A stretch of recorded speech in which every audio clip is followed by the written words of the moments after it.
Diablo 4 is all about player choices by Gamespot. Interesting. Okay.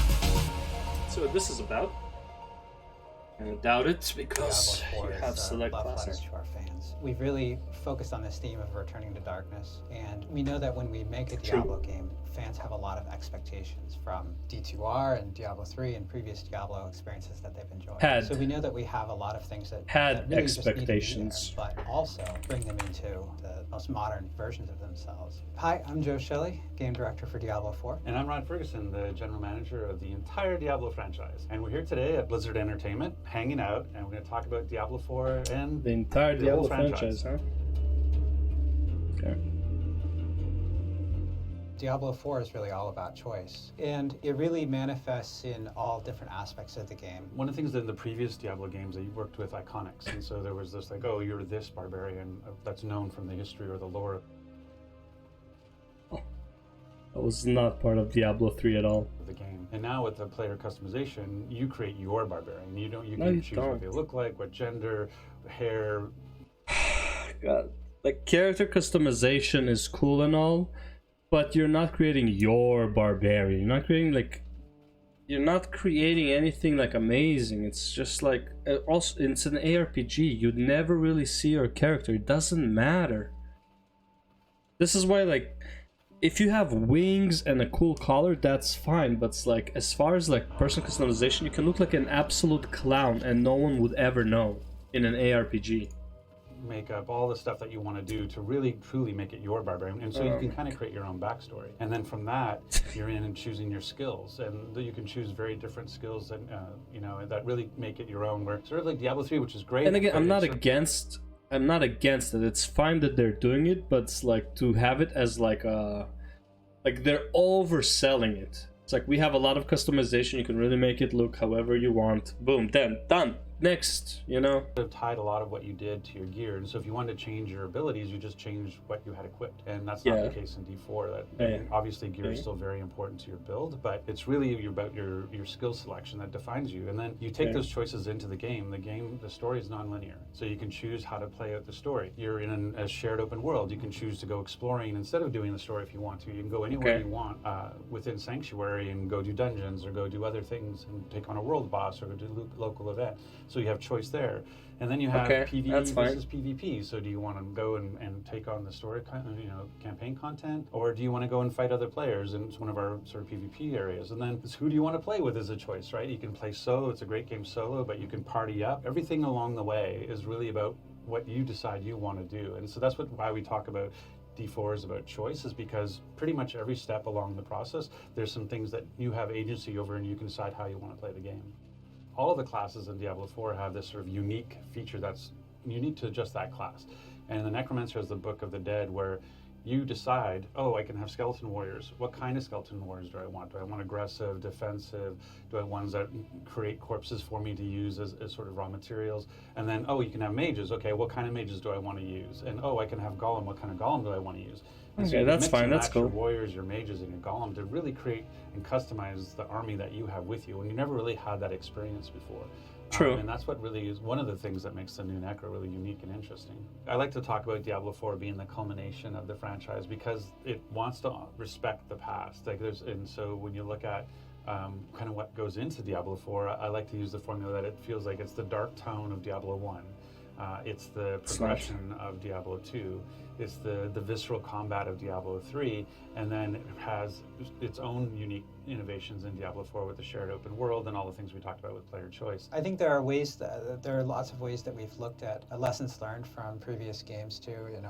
One of the great innovations we made with legendary items, and again speaking to that idea of having multiple builds available, is that you can take legendary power off an item and move it to another item, so it really opens up the ability.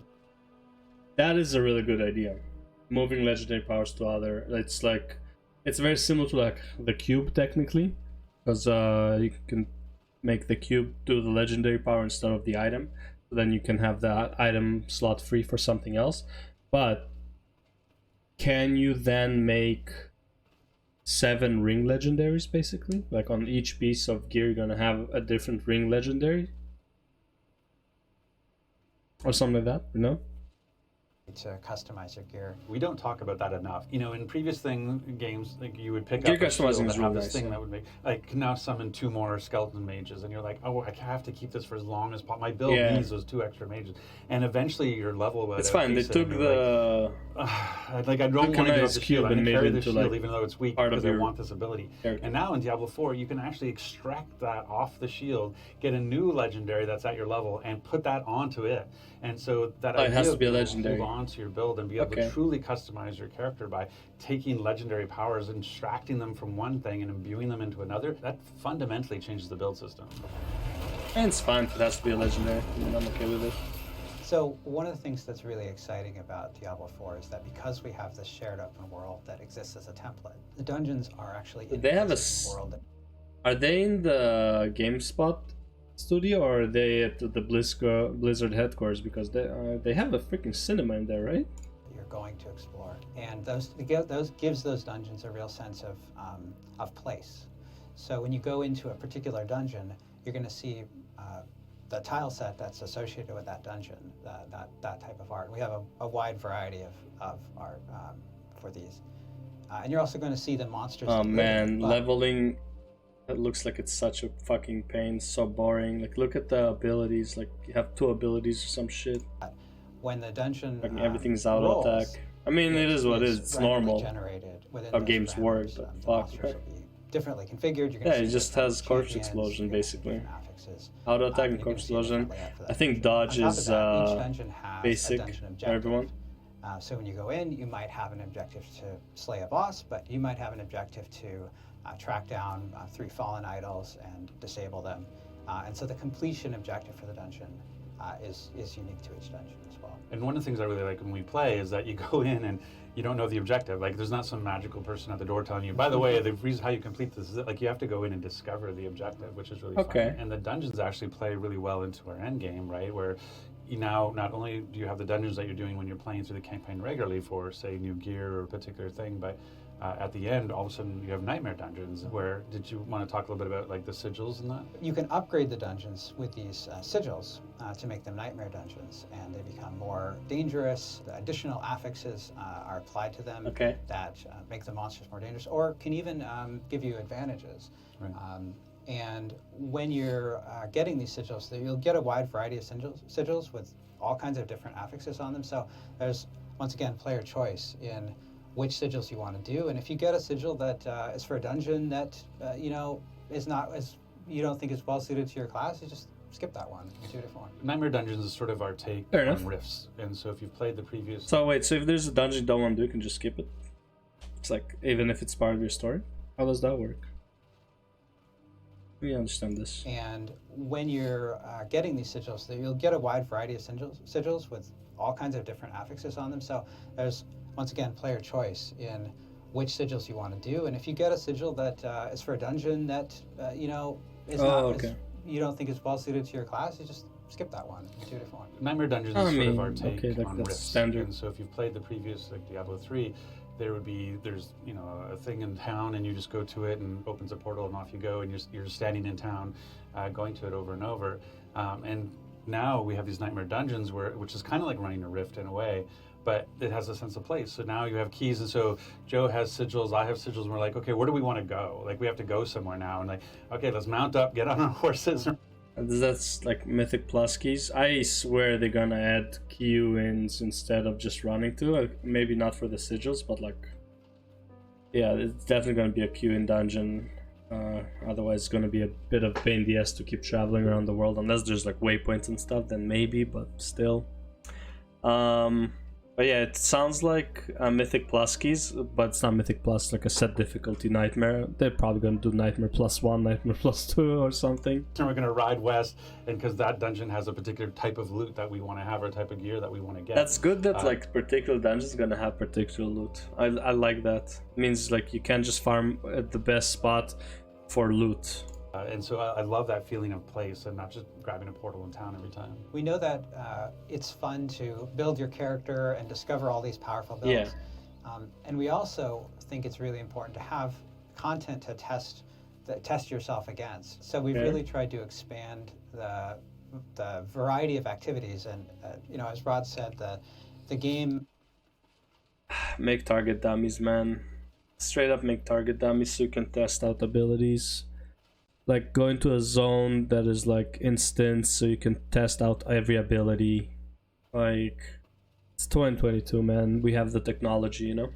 You know, when you finish the campaign, you might be level 45 or something. Your character level goes up to 100 through Paragon points, and you get access to Whispers. You get access to Nightmare Dungeons, other endgame activities that we're still working on.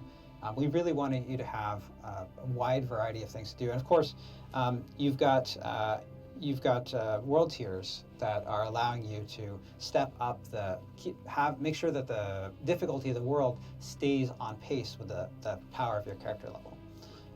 And to unlock those, the scaling you basically need to complete a dungeon to access that more difficult content. So it goes back to the idea of making a build, making it powerful, and then testing yourself against some challenge.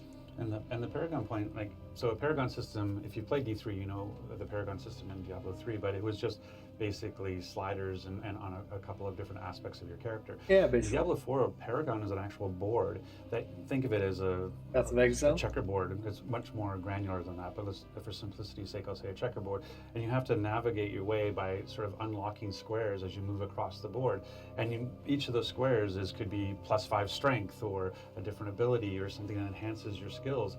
And so much better. You're able to click these different boards together and make your own path through. So that's one of the things we really like about Diablo 4. That is much better, yes. Joe and I both were creating a barbarian, and even if we both wanted to be whirlwind barbarians, as an example, we could still have completely different builds, and that's what really makes, I think, Diablo 4 unique, is that. But the whirlwind doesn't get bonuses from attack speed? When you're done, it can be like a crit speed or something else, you know?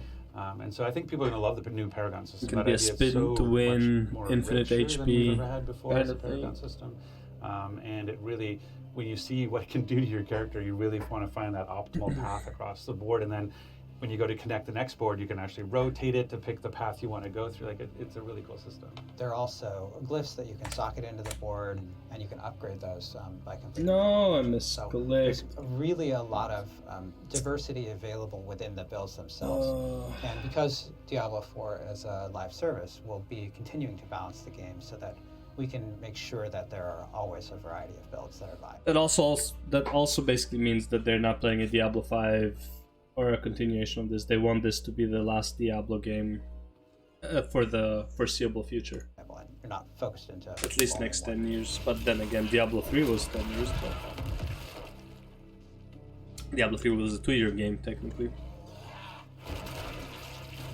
There's a lot that we're looking at doing for post-launch. Like, we have a lot of plans, and you think about what in terms of seasons, but not the way that seasons are for Diablo 3. There's a sort of not too excited about this. I don't know what it is. Oh my god, that's what I mean by misclick. Continue to tell stories that are happening within Sanctuary. So I think people are going to be really excited about, you know, what kinds of content and features and things they'll be able to do post-launch. Because that's one of the things we really learned a lot. I think a lesson from Diablo 3 is that we've had, you know, like I said, we've had great success with the seasons in Diablo 3. I don't know if it's the graphics of the video or something, but the combat feels really non-intuitive. It feels smooth, yes, but it feels like you know that feeling where like you're attacking something, but it moves away so you miss, which doesn't feel good.